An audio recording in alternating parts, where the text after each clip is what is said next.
Good morning. आप सभी का अपने YouTube चैनल GPS मंत्रा में स्वागत है। आज आप सभी के बीच में भारतीय राज्य व्यवस्था एवं शासन पॉलिटी का सेशन लेकर आए हैं। जो घटना चक्र बुक से हम लोग एक एक टॉपिक वाइज पढ़ेंगे। पहला टॉपिक हम लोगों के बीच में है भारत का संवैधानिक विकास। यहाँ से हम लोग स्टार्ट करेंगे, शुरू से पढ़ेंगे। फर्स्ट में भारत का संवैधानिक विकास किस तरह से हुआ इसके बारे में जानेंगे। देखिए, भारत का संवैधानिक विकास जो है 2 चरणों में हुआ है। पहला चरण आपका जो कंपनी का शासन था, ईस्ट इंडिया कंपनी, जिसके बारे में हम लोग जानते हैं। इसके तहत ब्रिटिश संसदीय अधिनियम कौन कौन से आया और इसकी जो पीरियड थी 1773 से लेकर के 1858 तक। ऐसे ईस्ट इंडिया कंपनी की जो समाप्ति हुई थी 1858 में हुई थी, लेकिन लास्ट जो एक्ट था इस कंपनी के द्वारा पारित लास्ट एक्ट जो था, चार्टर एक्ट, अभी हम लोग आगे पढ़ेंगे, 1853 में हुआ था। तो 1773 से लेकर 1853 तक जो जो अधिनियम पारित हुए ईस्ट इंडिया कंपनी के अधीन, इसके शासन के तहत, इसके बारे में जानेंगे। और दूसरा चरण हम लोग पढ़ेंगे ब्रिटिश ताज। जब ईस्ट इंडिया कंपनी समाप्त हो गई तो शासन जो है वो ब्रिटिश क्राउन के हाथों में आया, ब्रिटिश ताज के हाथों में आया। इसके तहत जो अधिनियम पारित हुए, जो एक्ट आया, इसके बारे में जानेंगे। 1858 से लेकर 1947 तक, ये आपका भारत के आज़ादी तक रहा। 1947 में जब हमारे भारत देश आज़ाद हुआ तब तक जो जो अधिनियम पारित हुए उनके बारे में हम इसके तहत जानेंगे। तो सिंपल ये कह सकते हैं कि भारत का संवैधानिक विकास जो है शुरू से लेकर के वो आपका 1773 से लेकर के 1947 तक 2 चरणों में, ये जो पीरियड है मेरा, ये 2 चरणों में हुआ। ठीक है, 2 चरणों में। फर्स्ट जो है कंपनी के शासन जो थे, ईस्ट इंडिया कंपनी का शासन, इसके तहत। और सेकेंड जो है ब्रिटिश ताज यानी ब्रिटिश क्राउन के शासन में जो अधिनियम पारित हुए। तो एक एक करके हम लोग जानेंगे। सबसे पहले हम लोग ईस्ट इंडिया कंपनी के तहत जो अधिनियम पारित हुआ इसके बारे में जानते हैं।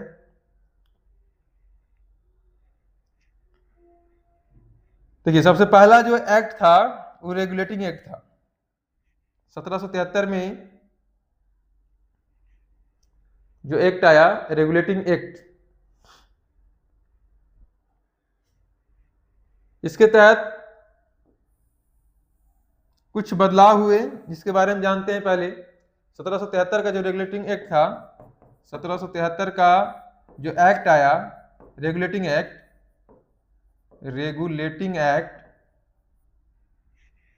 ठीक है, रेगुलेटिंग एक्ट जो आया,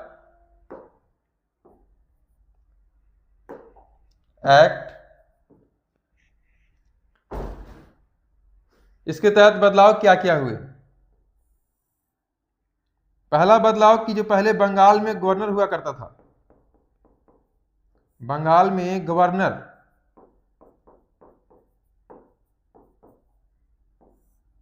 ये बंगाल के पहले प्रमुख हुआ करता था, बंगाल में गवर्नर, इसके नाम को चेंज कर दिया गया। गवर्नर की जगह कर दिया गया गवर्नर जनरल, बंगाल का गवर्नर जनरल। अर्थात ये बोल सकते हैं कि बंगाल में गवर्नर पद को गवर्नर जनरल कब किया गया, तो 1773 ईस्वी में रेगुलेटिंग एक्ट के तहत।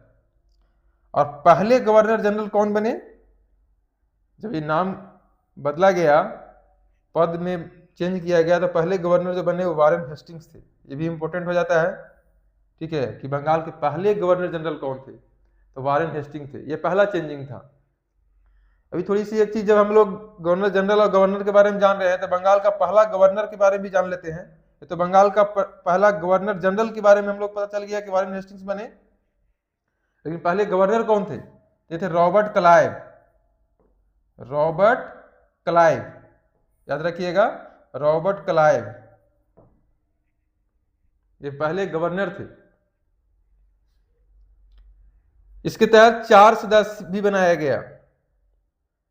बंगाल की गवर्नर जनरल की सहायता के लिए 4 सदस्यीय एक परिषद बनाया गया, एक काउंसिल बनाया गया, कार्यकारी काउंसिल, कार्यकारी परिषद जिसको बोलते हैं, और इसका कार्यकाल 5 वर्ष रखा गया। 4 सदस्य कौन कौन थे? फ्रांसिस, क्लेवरिंग, मानसन और बारवेल। ये 4 सदस्य का नाम याद रखिएगा, कभी कभी क्वेश्चन में भी पूछ सकता है। इंपॉर्टेंट है कि पहले गवर्नर जनरल कौन थे बंगाल के गवर्नर जनरल, ये इंपॉर्टेंट है, वारेन हेस्टिंग्स। इसके तहत एक चेंज और भी किया गया है, इसके बारे में थोड़ी सी हम लोग विस्तार से जानते हैं। इसमें कुछ चीजें जो है नहीं दी गई है क्वेश्चन के तहत, जो एक एक करके इसमें है, तो हम लोग थोड़ा सा इसको विस्तार से जानते हैं। देखिए, कंपनी का जो शासन था, एक सेकेंड, कंपनी के जो शासन था इसमें 1773 से लेकर के 1853 तक जो अधिनियम बने वो कौन कौन थे, इसके बारे में जानते हैं। तो पहला अधिनियम अभी पढ़े हम लोग, रेगुलेटिंग एक्ट। रेगुलेटिंग एक्ट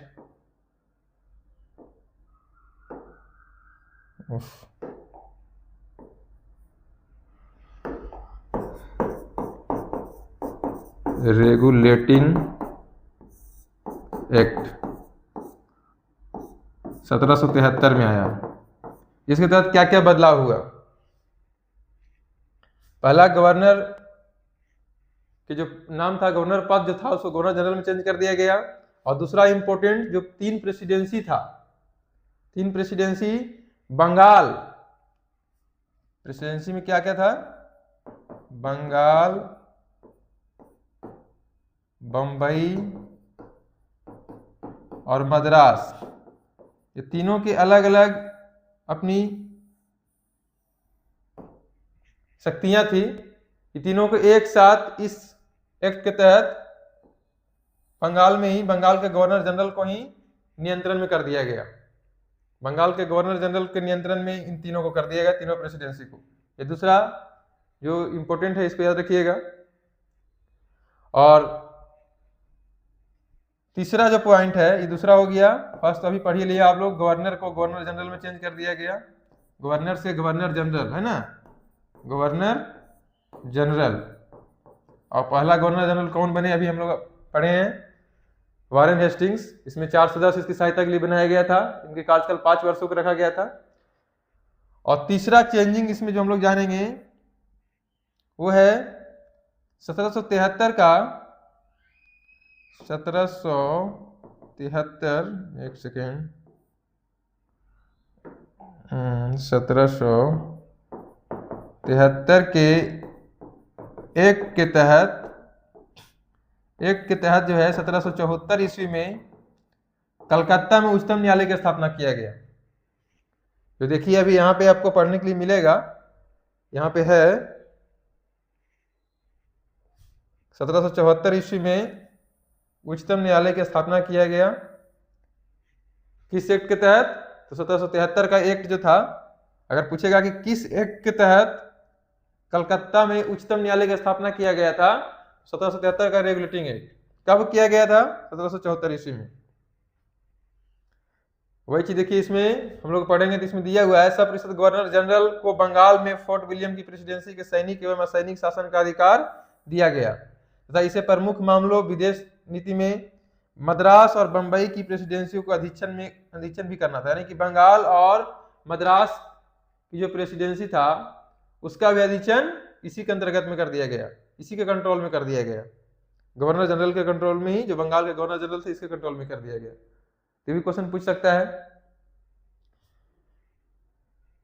देखिए 1774 में जो उच्चतम न्यायालय की स्थापना किया गया था उसमें एक मुख्य न्यायाधीश था और 3 अन्य न्यायाधीश।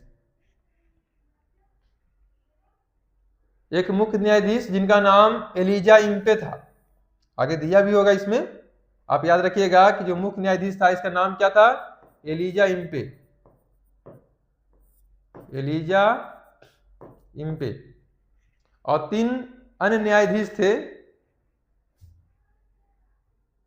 एक लेमेस्टर था, एक चैम्बर्स था और एक हाइड था। 3 अन्य न्यायाधीश में, इसका आप ऐसे शॉर्ट में नाम याद रखिएगा, हाइड, चैम्बर्स, रॉबर्ट चैम्बर्स करके नाम है इनका, और एक था आपका लेमेस्टर, लेमेस्टर। ये तीनों नाम आप याद रखिएगा। 3 अन्य न्यायाधीश कौन कौन थे? हाइड, चैम्बर्स और लेमेस्टर, और जो मुख्य न्यायाधीश था वो कौन थे? Elijah Impey. ये इंपॉर्टेंट है, क्वेश्चन में पूछता है ये। और चौथा जो चेंजिंग है ये बहुत ही इंपॉर्टेंट है, याद रखिएगा।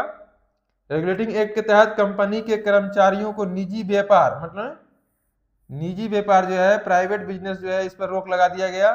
साथ ही साथ जो भारतीयों से उपहार यानी रिश्वत के रूप में जो लिया जाता था, गिफ्ट, उपहार, उस पर रोक लगा दिया गया। तो कुल मिला के अभी हम लोग ईस्ट इंडिया कंपनी के तहत जो अधिनियम था, रेगुलेटिंग एक्ट पढ़े। रेगुलेटिंग एक्ट कब आया था? 1773 ईस्वी में, ठीक है। 1773 ईस्वी में रेगुलेटिंग एक्ट के तहत क्या क्या काम हुए? पहला, जो बंगाल के गवर्नर था, गवर्नर को गवर्नर जनरल में चेंज कर दिया गया, नाम बदल दिया गया, और उसके अधिकार में जो बंबई प्रेसिडेंसी और मद्रास प्रेसिडेंसी था, इसको भी उसके अधीक्षण में रख कर दिया गया, उसके कंट्रोल में कर दिया गया। याद रखिएगा। इंपॉर्टेंट अभी जो बताया, 1774 में उच्चतम न्यायालय की स्थापना किया गया। इसके मुख्य न्यायाधीश एलिजा इम्पे और 3 अन्य न्यायाधीश है। और इंपॉर्टेंट ये भी है, कर्मचारियों को निजी व्यापार पर रोक और भारतीयों से उपहार लेने में प्रतिबंधित किया गया। चलिए अभी नेक्स्ट हम लोग आते हैं।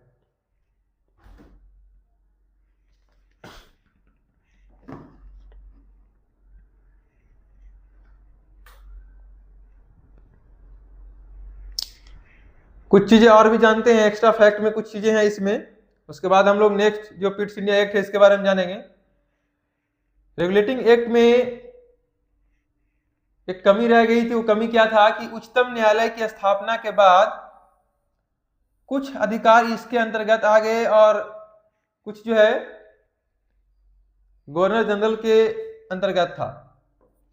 तो लेकिन दोनों में जो किसके अंतर्गत क्या है, वो सीमा जो है उसका लिमिटेशन नहीं किया गया था कि कितना शक्तियां इसके पास रहेगा, कितनी शक्ति जो है गवर्नर जनरल के, या कौन कौन सी शक्तियां जो है किन किन चीजों पर उनका नियंत्रण रहेगा गवर्नर जनरल का, और किन किन चीजों पर उच्चतम न्यायालय का नियंत्रण रहेगा।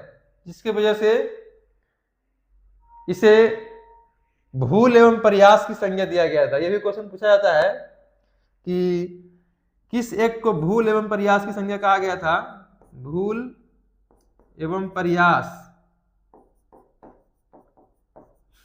प्रयास की संज्ञा, ये इंपॉर्टेंट है, याद रखिएगा इसको। इसमें कुछ कमियां थी, इसलिए इसे भूल एवं प्रयास की संज्ञा दिया गया था। कमी क्या था? तो उच्चतम न्यायालय और गवर्नर जनरल की जो पावर्स था, शक्तियां था, उसका सीमांकन नहीं किया गया था। इसी की वजह से एक्ट आया था। इसके पहले एक एक्ट आया था, इसमें अभी नहीं है, आपको हम इसके बारे में बताते हैं। इसका नाम था एक्ट ऑफ सेटलमेंट। 1781 में एक एक्ट आया था, इसका नाम है act of settlement. Act of settlement इसको बोलते हैं, हिंदी में इसको बोलेंगे हम बंदोबस्त कानून। याद रखिएगा, एक्ट ऑफ सेटलमेंट। इसका मुख्य उद्देश्य क्या था? इस एक्ट के आने का मुख्य उद्देश्य था ये 1773 के रेगुलेटिंग एक्ट में जो कमियां हैं उसमें इंप्रूवमेंट करना, उसमें सुधार करना। तो कभी पूछ सकता है कि बंदोबस्त कानून कब आया था, या एक्ट ऑफ सेटलमेंट कब आया था? 1781 में। और इसका मुख्य उद्देश्य क्या था, क्यों इसको लाया गया था? 1773 के रेगुलेटिंग एक्ट में सुधार करना।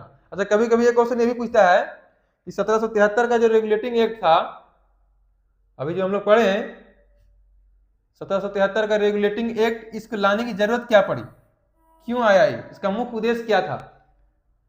तो ब्रिटिश जो कानून व्यवस्था था उसको बेहतर बनाना। ब्रिटिश कानून व्यवस्था, कोई क्वेश्चन आ सकता है कि 1773 रेगुलेटिंग एक्ट का मुख्य उद्देश्य क्या था? तो ब्रिटिश कानून व्यवस्था को बेहतर बनाना। चलिए अब आगे चलते हैं हम लोग। 2 एक्ट हम लोग जान गए हैं अभी। ईस्ट इंडिया कंपनी के तहत रेगुलेटिंग एक्ट और एक्ट ऑफ सेटलमेंट पढ़े हैं। नेक्स्ट हम लोग जानेंगे पिट्स इंडिया एक्ट, ये भी इंपॉर्टेंट है। पिट्स इंडिया एक्ट 1784 में आया। 1784 के समय जो ब्रिटेन का तत्कालीन प्रधानमंत्री था, उस टाइम ब्रिटेन का तत्कालीन प्रधानमंत्री विलियम पिट था, याद रखिएगा विलियम पिट, उन्होंने ही इस एक्ट को पारित किया था, इसलिए उनके नाम पर ही इसको पिट्स एक्ट कहा गया, पिट्स इंडिया एक्ट। विलियम पिट तत्कालीन प्रधानमंत्री था ब्रिटेन का।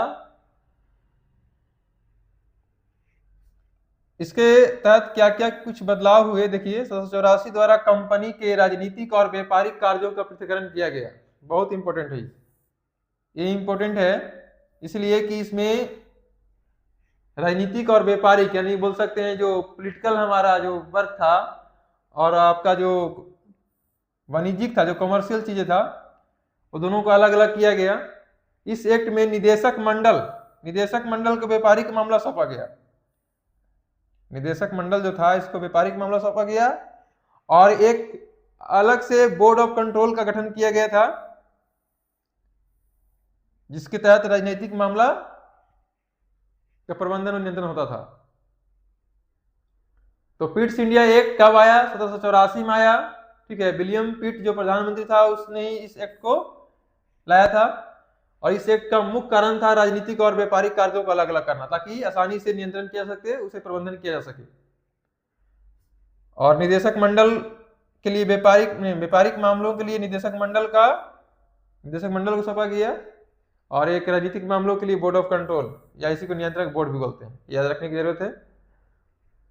उसके बाद 1786 में एक अधिनियम आया, इसको 1786 का अधिनियम ही कहते हैं, इसको कुछ अलग से नाम नहीं है।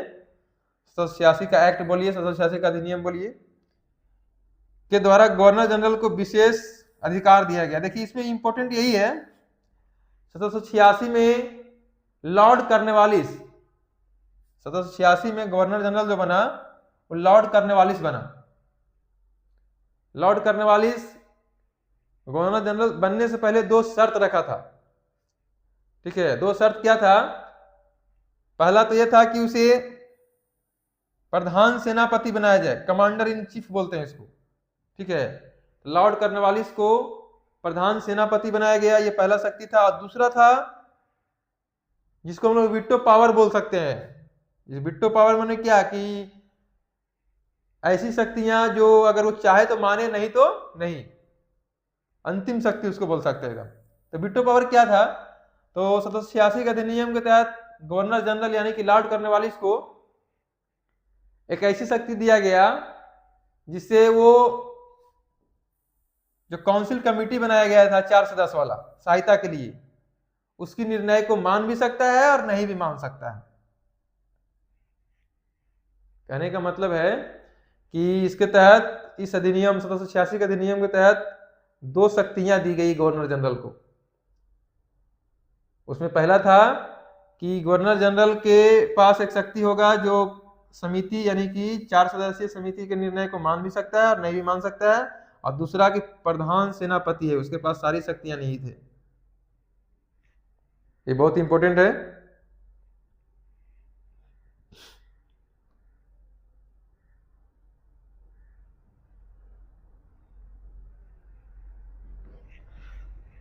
देखिए 1786 का अधिनियम के बाद हम लोग अब चार्टर एक्ट में चलेंगे।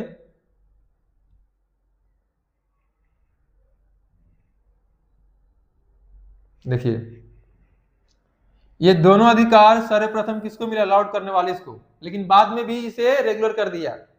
जो अधिकार लॉर्ड कॉर्नवालिस को मिला वो आगे के गवर्नर जनरल को भी प्राप्त हो, ऐसी प्रावधान कर दिया गया कि दोनों शक्ति आगे के भी गवर्नर जनरल जो बनेंगे उसका रहेगा। 1786 के बाद जो है 1793 में एक एक्ट आया जिसका नाम चार्टर एक्ट से हम लोग जानते हैं। चार्टर एक्ट 1793 का चार्टर एक्ट कहते हैं, ठीक है। इसके अंतर्गत कंपनी के अधिकारों को 20 वर्षों तक बढ़ा दिया गया। कंपनी के अधिकारों को 20 वर्षों के बढ़ा दिया गया।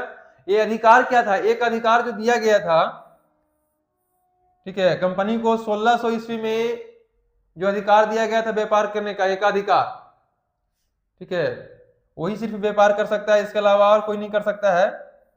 वो अधिकार को 20 वर्षों के लिए बढ़ा दिया गया, 20 सालों के लिए, यानी 1793 से लेकर के 1813 ईस्वी तक कंपनी के पास वो अधिकार रहेगा। लेकिन 1813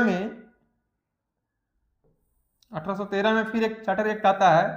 अब देखिएगा 20 साल का अब यहाँ से डिफरेंस चलेगा, चार्टर एक्ट में जो है 20 साल का डिफरेंस चलेगा, याद रखिएगा। अभी जो हम लोग पढ़ रहे हैं सब कंपनी के शासन पढ़ रहे हैं, कंपनी के तहत जो भी थे अधिनियम उसके तहत पढ़ रहे हैं। 93 से देखिए 20 साल होता है 13, 1813 का चार्टर एक्ट आया, इसमें कुछ बदलाव हुए, इंपॉर्टेंट चीज है ये। 1813 का चार्टर एक्ट बहुत ध्यान से है, क्योंकि इसमें क्वेश्चन बनता है।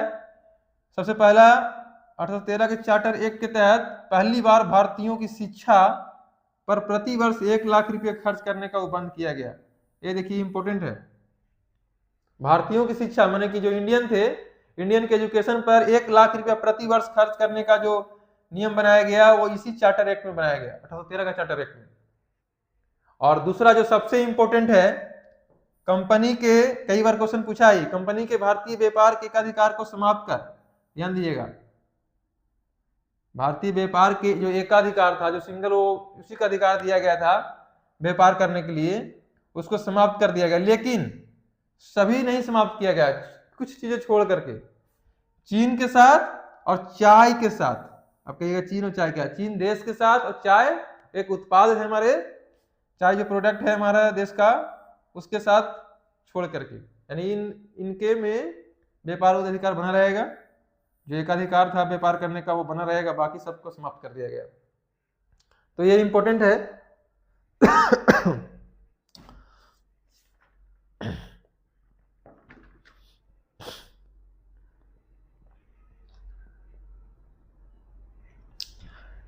एक और हम लोग जानेंगे इसके बारे में, 1813 का जो चार्टर एक्ट था, इसमें हम लोग अभी 1813 का चार्टर एक्ट के बारे में जाने।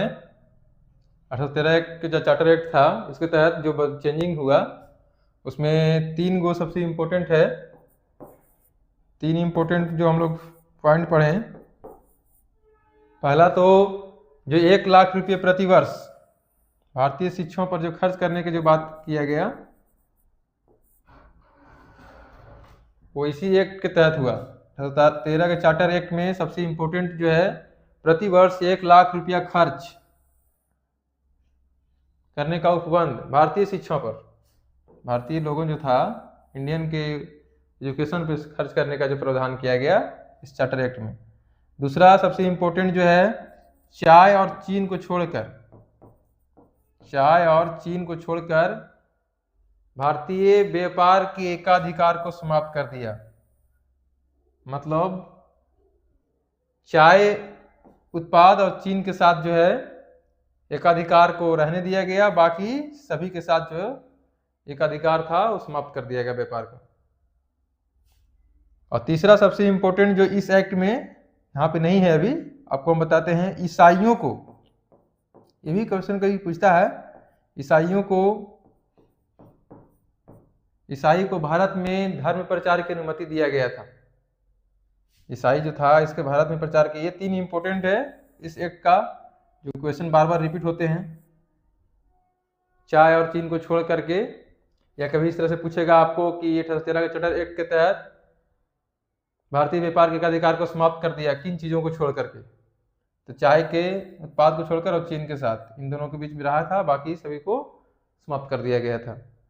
और ईसाइयों को धर्म प्रचार की अनुमति दिया गया था भारत में इसी एक्ट के तहत। चलिए अब हम लोग नेक्स्ट आते हैं।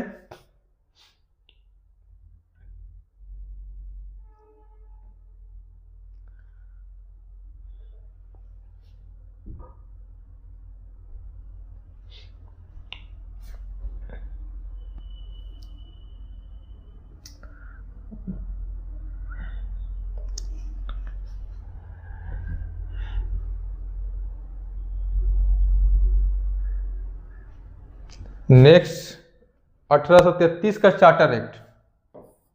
1833 का चार्टर एक्ट द्वारा बंगाल के गवर्नर जनरल को संपूर्ण भारत, देखिए ये इंपॉर्टेंट है, ये भी इम्पोर्टेंट है, ये भी चेंजिंग जो हुआ, ठीक है, इसके बारे में थोड़ा सा हम लोग जान लेते हैं। देखिए 1773 में और आपका 1833 में, ये थोड़ा इम्पोर्टेंट है इसलिए हम दोनों डेट को लिख रहे हैं। 1773 में क्या किया गया, पहले बंगाल का गवर्नर हुआ करता था, बंगाल का गवर्नर,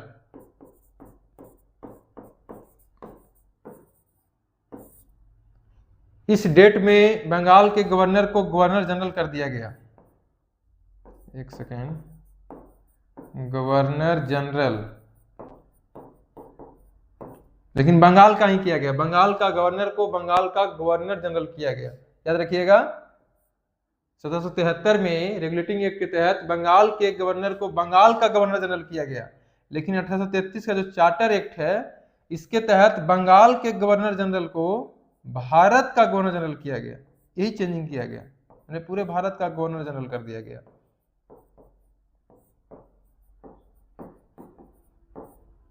पहला 1833 का चार्टर एक्ट में जो है, जो पहला प्रावधान हुआ, देखिए ये कि भारत गवर्नर जनरल जो था, बंगाल का जो गवर्नर जनरल था, बंगाल का जो गवर्नर जनरल था, बंगाल का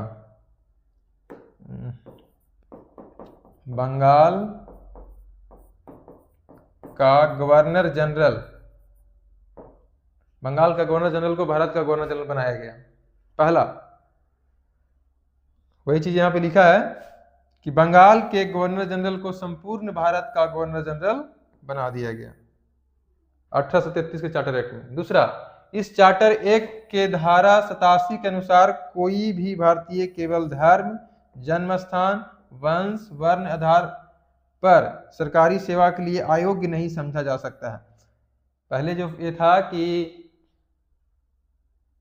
भारतीयों में धर्म, जन्म स्थान, वंश या वर्ण के आधार पर जैसे उसे अयोग्य ठहरा दिया जाता था, इस पर प्रतिबंधित लगा दिया गया। देश की शासन प्रणाली का केंद्रीकरण कर दिया गया, तो सेंट्रलाइज कर दिया गया, जो अलग अलग था वो पूरे देश में सेंट्रलाइज कर दिया गया, केंद्रीकरण कर दिया गया, एक जगह से शासन प्रणाली चलेगी।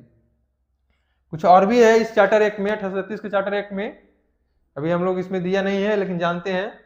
जो 1813 का चार्टर एक्ट में जो दो चीजों को छोड़ा गया था, हम लोग अभी जो पढ़े थे कि चाय और चीन, जो एकाधिकार था कंपनी का, जो व्यापार का एकाधिकार था, वो चाय और चीन को छोड़ के समाप्त किया गया था। लेकिन 1833 में क्या किया गया कि टोटल समाप्त कर दिया गया, सारा जो एकाधिकार था सब समाप्त कर दिया गया, चाय और चीन के साथ भी समाप्त कर दिया गया। तो ये इंपॉर्टेंट है, ठीक है, ये भी याद रखिएगा कि 1833 का जो चार्टर एक्ट था, इसके तहत 1833 के चार्टर एक्ट में जो चाय और चीन के साथ एकाधिकार को छोड़ दिया गया था, वो भी समाप्त कर दिया गया।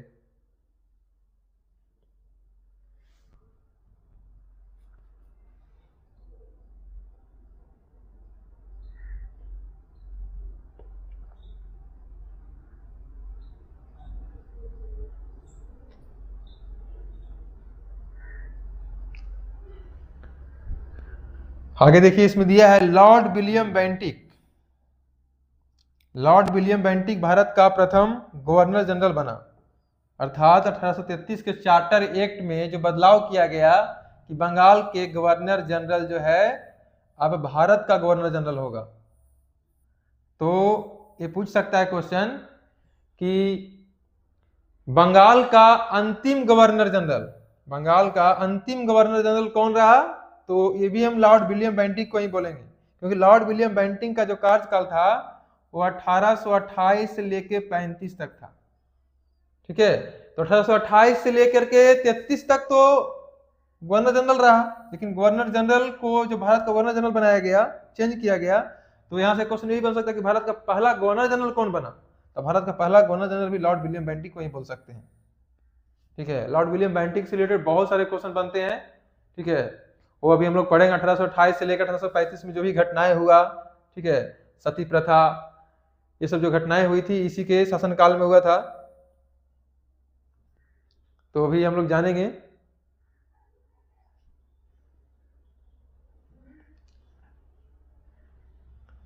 लॉर्ड विलियम बेंटिक भारत के पहले गवर्नर जनरल हुए और बंगाल के अंतिम गवर्नर जनरल। भारत के पहला गवर्नर जनरल और बंगाल का अंतिम गवर्नर जनरल।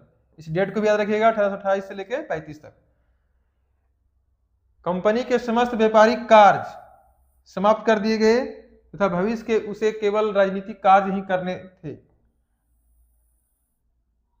कंपनी के समस्त व्यापारिक कार्य को समाप्त कर दिया गया, मतलब कंपनी से जो है ये व्यापारिक कार्य को समाप्त कर दिया गया। कंपनी को सिर्फ एक राजनीतिक कार्य दिया गया। गवर्नर जनरल की परिषद में एक कानूनी सदस्य, चौथा सदस्य जोड़ा गया, जिसको हम लोग विधि भी बोलते हैं। ठीक है, कानूनी सदस्य जो जोड़ा गया,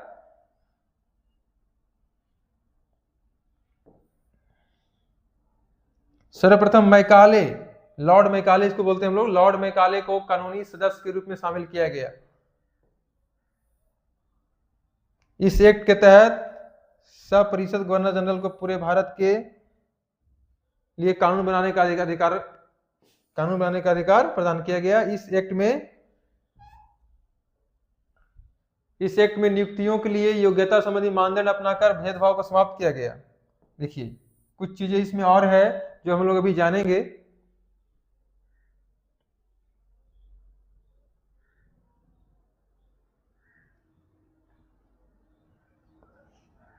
क्वेश्चन पूछता है कभी कभी, प्रथम विधि आयोग जो कानूनी सदस्य बनाया गया, इसी के तहत एक क्वेश्चन कभी कभी इस तरह से पूछता है कि प्रथम विधि आयोग का गठन,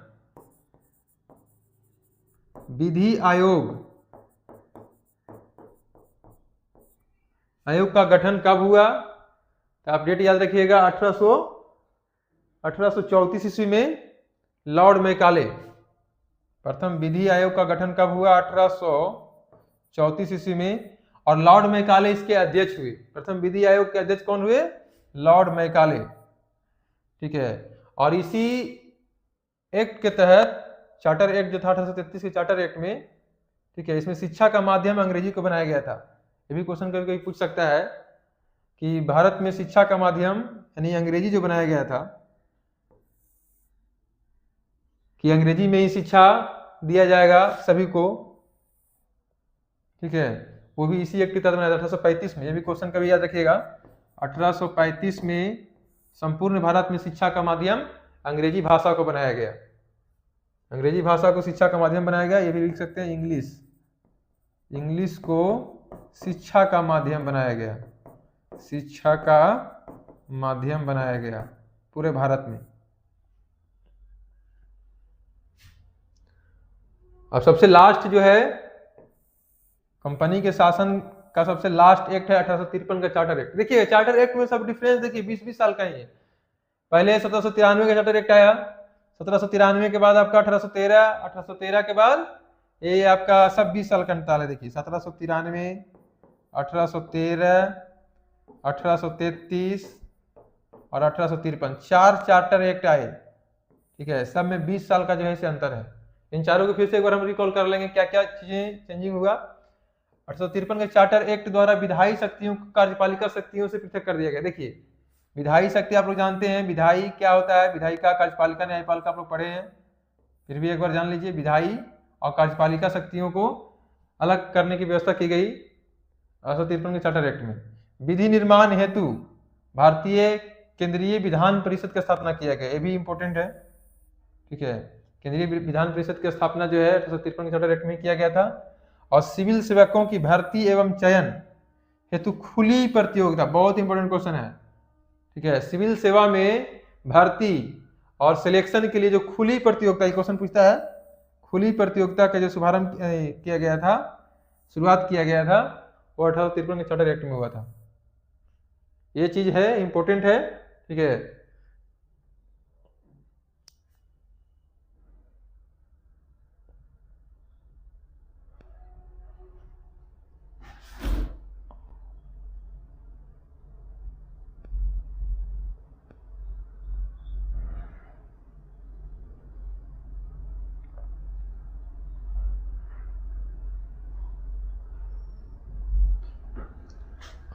अब देखिए इससे रिलेटेड कुछ क्वेश्चन है।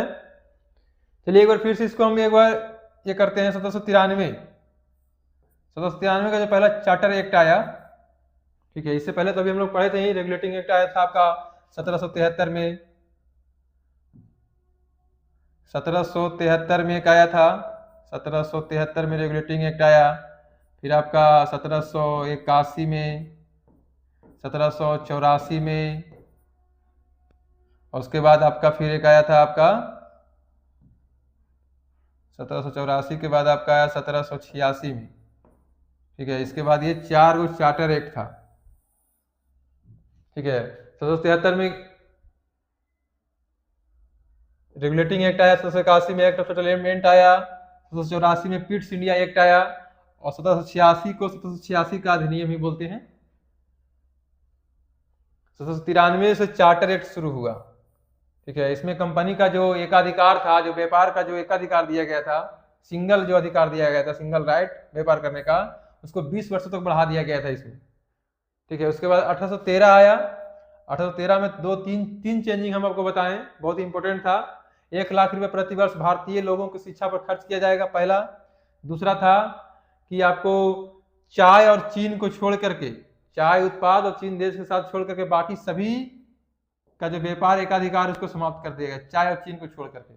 बाकी बाद में जाकर चाय और चीन को भी समाप्त किया गया, किसमें? 1833 में। 1813 में 2 गो हो गया, 2 काम। पहला चाय और चीन को छोड़ करके एकाधिकार समाप्त किया गया व्यापार का, और इसके में भी 1 लाख प्रति वर्ष जो है भारतीयों की शिक्षा पर खर्च होगा। और तीसरा, ईसाइयों को भारत में धर्म प्रचार की अनुमति दिया गया था। ये सब चीजें पढ़े। 1833 में बताएं कि चाय और चीन जो छोड़ा गया था एकाधिकार, उसको भी समाप्त कर दिया, मतलब टोटल कंप्लीट समाप्त कर दिया गया 1833 में। पूछता है कभी कभी, ठीक है, कि कंपनी के एकाधिकार व्यापार का पूर्ण रूप से कब समाप्त किया गया? तो 1833 में। इसमें पूर्ण रूप से नहीं हुआ था, इसमें पूर्ण रूप से हुआ। 1853 का चार्टर एक्ट हम लोग पढ़े, ये इसका लास्ट था। अभी हम लोग इससे रिलेटेड कुछ क्वेश्चन है जो हम लोग जानेंगे। देखिए, पहला क्वेश्चन है आपका, निम्नलिखित में से किस अधिनियम में कलकत्ता में सर्वोच्च न्यायालय की स्थापना का प्रावधान किया गया था? बहुत सिंपल क्वेश्चन है, याद रखिएगा। क्वेश्चन यहाँ पे थोड़ा सा समझने की जरूरत है। किस अधिनियम, मतलब एक्ट पूछ रहा है, डेट नहीं पूछ रहा है, ठीक है। डेट पूछेगा तो आपका 1774 हो जाएगा। 1774 में इसकी स्थापना की गई थी, लेकिन किस एक्ट के तहत? तो रेगुलेटिंग एक्ट। अभी हम बताए थे रेगुलेटिंग एक्ट के तहत क्या क्या काम हुआ था, है ना। बंगाल के गवर्नर को गवर्नर जनरल बना दिया गया था, बंगाल के गवर्नर को गवर्नर जनरल बनाया गया था। उसके बाद आपको कलकत्ता सर्वोच्च न्यायालय की स्थापना किया गया था रेगुलेटिंग एक्ट के तहत। ये सब चीजें, तो ये पहला क्वेश्चन है। आगे देखिए, इसमें कुछ दिया है, इसका आंसर देखिए, ये दिया है, ठीक है। तो रेगुलेटिंग एक्ट में कलकत्ता सर्वोच्च न्यायालय की स्थापना का प्रावधान किया गया, है ना। इसके प्रथम मुख्य न्यायाधीश देखिए एलिजा इम्पे, तभी पढ़ाए थे हम। सर्वोच्च न्यायालय के मुख्य न्यायाधीश कौन थे? एलिजा इम्पे, और 3 गो अन्य न्यायाधीश था, हाइड, रॉबर्ट चैम्बर्स और लेमेस्टर करके थे, ठीक है। इसके पूरे नाम याद रखने की जरूरत नहीं है, इतना ही याद रखिएगा तो होगा। पूरा नाम थोड़ा सा है, लेकिन आप ये याद रखिएगा, हाइड, एक हाइड है, चैम्बर्स है और लेमेस्टर है, ये 3। चलिए नेक्स्ट क्वेश्चन देखते हैं हम लोग। थोड़ा सा इसको ये कर लेते हैं। नेक्स्ट क्वेश्चन आप देखिए,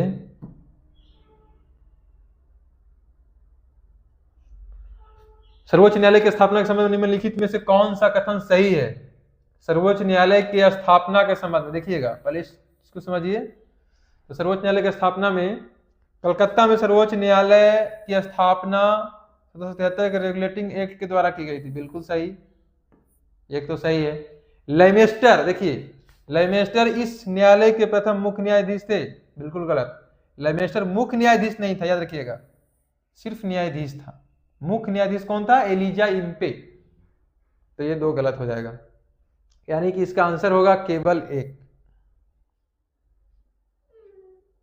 देखिए इसमें तीसरा नंबर क्वेश्चन आप देखिए, इसमें मिलान करना है, सूची 1 को सूची 2 से मिलान करना है। नियंत्रण परिषद की स्थापना, ठीक है, नियंत्रण परिषद की स्थापना, नियंत्रण परिषद मतलब बोर्ड ऑफ कंट्रोल, जो हम लोग पढ़े थे, ठीक है। बोर्ड ऑफ कंट्रोल जो 1784 का पिट्स इंडिया एक्ट था, पिट्स इंडिया एक्ट में बोर्ड ऑफ कंट्रोल राजनीतिक मामलों को कंट्रोल करने के लिए बनाया गया था, ठीक है। तो इसका ये हो जाएगा 1 का 2 हो जाएगा, याद रखिए। पिट्स इंडिया एक्ट, याद रखना पड़ेगा आपको। हिंदी में दिया नियंत्रण परिषद। सर्वोच्च न्यायालय की स्थापना, तो सिंपल है, नियामक अधिनियम किसके तहत, 1773 के जो रेगुलेटिंग एक्ट था, अधिनियम है इसमें। इंग्लिश मिशनरी, इंग्लिश यानी कि बताए थे ईसाई मिशनरी, ईसाइयों को, ठीक है, भारत में कार्य करने की अनुमति, ठीक है। ये आपका 17 हाँ, जो ईसाई मिशनरी था, यानी कि ईसाई लोगों को सिंपल बोल सकते हैं, धर्म में प्रचार करने की अनुमति या भारत में कार्य करने की अनुमति, ये सब इसी एक्ट के तहत दिया गया था। बहुत ही इंपॉर्टेंट चीज है ये। इंग्लिश मिशनरी या ईसाई बोले, भारत में कार्य करने की अनुमति जो है या धर्म प्रचार करने की अनुमति किसके तहत दिया गया था, 1813 का चार्टर एक्ट के तहत। डी देखिए, गवर्नर जनरल की परिषद में कानूनी सदस्य की नियुक्ति, तो आपका सिंपल ये हो जाएगा, अभी बताया था ना कि विधि, कानूनी सदस्य के माने क्या, विधि जो आयोग का गठन किया गया था, ठीक है, लॉर्ड विलियम बेंटिक के समय में, है ना। 1833 में एक काम जो हुआ था, बंगाल के गवर्नर जनरल को भारत का गवर्नर जनरल बना दिया गया था। अब पहला कौन बना था, लॉर्ड विलियम बेंटिक। तो देखिए इसका आंसर आप देख लीजिए क्या हो जाएगा, ए का 2, बी का 1, ए का 2, ए का 2, बी का 1, ये देखिए हो जाएगा, सी का 3 और डी का 4। वही चीज इसमें आपका दिया है यहाँ पे, देखिए 1833 के चार्टर एक्ट में दिया है, 1813 का इंग्लिश मिशनरियों को दिया है ना, सर्वोच्च न्यायालय 1784 का पिट्स इंडिया एक्ट। अब देखिए आपका 4 number question,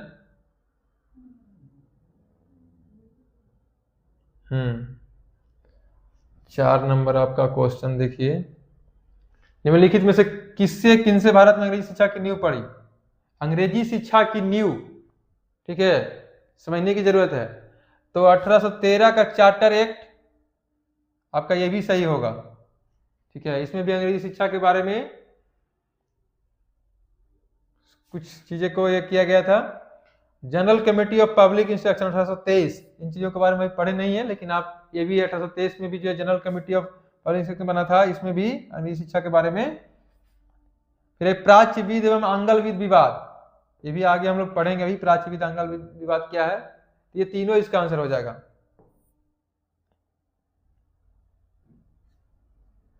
east India company, देखिए इसमें दिया है डिस्क्रिप्शन, देखिए इसका जो एक्सप्लेन किया है। ईस्ट इंडिया कंपनी ने ओरिएंटल शिक्षा की प्रचलित प्रणाली को हस्तक्षेप किया, पश्चिमी शिक्षा और अंग्रेजी भाषा को बढ़ावा दिया। 1813 के चार्टर अधिनियम में भारत के शिक्षा प्रसार के लिए प्रतिवर्ष देखिए 1 लाख रुपए जो खर्च करने का प्रावधान किया गया था। 1823 में general committee of public instruction का गठन किया गया, जिसकी जिम्मेदारी शिक्षा के लिए 1 लाख रुपए देने की थी, यही था general committee of public instruction. समिति में 10 यूरोपीय सदस्य शामिल थे, इसी के बारे में बता रहा है। इसमें 10 यूरोपीय सदस्य था, जिसके अध्यक्ष था लॉर्ड मैकाले। इसके बाद governor general Lord William Bentinck,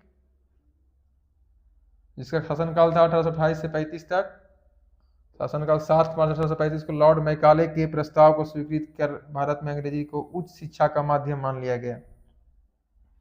यानी अंग्रेजी शिक्षा का माध्यम, अभी हम लोग पढ़े थे ना कि अंग्रेजी शिक्षा का माध्यम बनाया गया। भारत में आंग्ल शिक्षा के समर्थक थे ट्रेविलियन और एच.टी. प्रिंसेप प्राच्य शिक्षा के समर्थक थे। आगे देखिए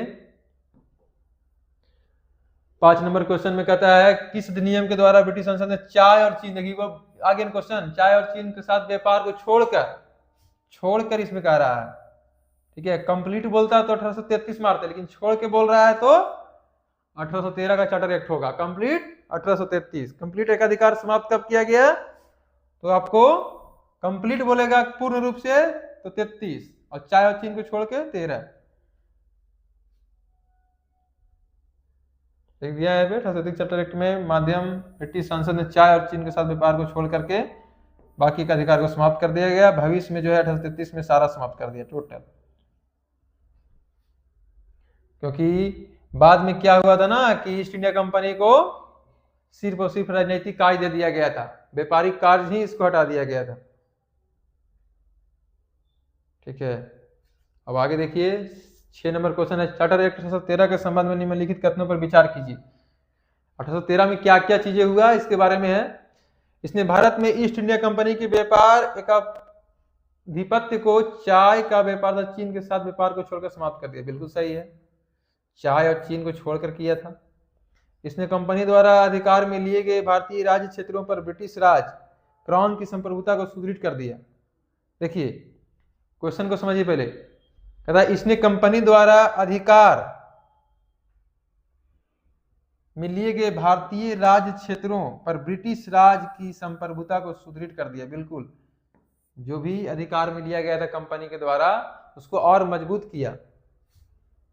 भारत का राजस्व अब ब्रिटिश संसद के नियंत्रण में आ गया। नहीं, यहां पे नहीं आया था। 1813 के चार्टर एक्ट में ऐसा कुछ नहीं था कि पूरा के पूरा नियंत्रण में आ गया। भारत का राजस्व जो है ब्रिटिश संसद के नियंत्रण में 1813 के चार्टर एक्ट में नहीं आया था। ठीक है, इसके बारे में हम लोग आगे पढ़ेंगे। तो इसका आंसर सिर्फ 1 और 2 सही होगा, यानी कि केवल 1 2। देखिए आगे इसमें दिया है सारा चीजें। चार्टर एक्ट 1813 द्वारा ब्रिटिश ईस्ट इंडिया कंपनी का व्यापारिक अधिकार चीन और चाय को छोड़कर समाप्त कर दिया। अभी इसके पहले भी हम लोग पढ़े थे चीज को। 20 वर्षों के लिए इन क्षेत्रों को अधिकार और राजस्व सौंपा गया था, तथापि इन पर ब्रिटिश क्राउन की संप्रभुता के प्रतिकूल नहीं होना था। इस प्रकार प्रश्न का 1 और 2 सही है, 3 गलत। 1858 देखिए, क्योंकि भारत का राजस्व जो है 1858 ईस्वी के अधिनियम द्वारा ब्रिटिश संसद के सीधे नियंत्रण में लाया गया था। 1813 में राजस्व को नहीं किया गया था, राजस्व 1858 में हुआ।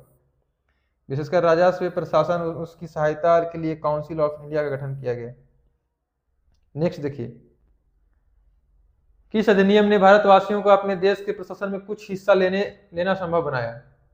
किस अधिनियम ने भारतवासियों को अपने देश के प्रशासन में, ठीक है, ये समझना बहुत जरूरी है, प्रशासन में कुछ हिस्सा लेना संभव बनाया?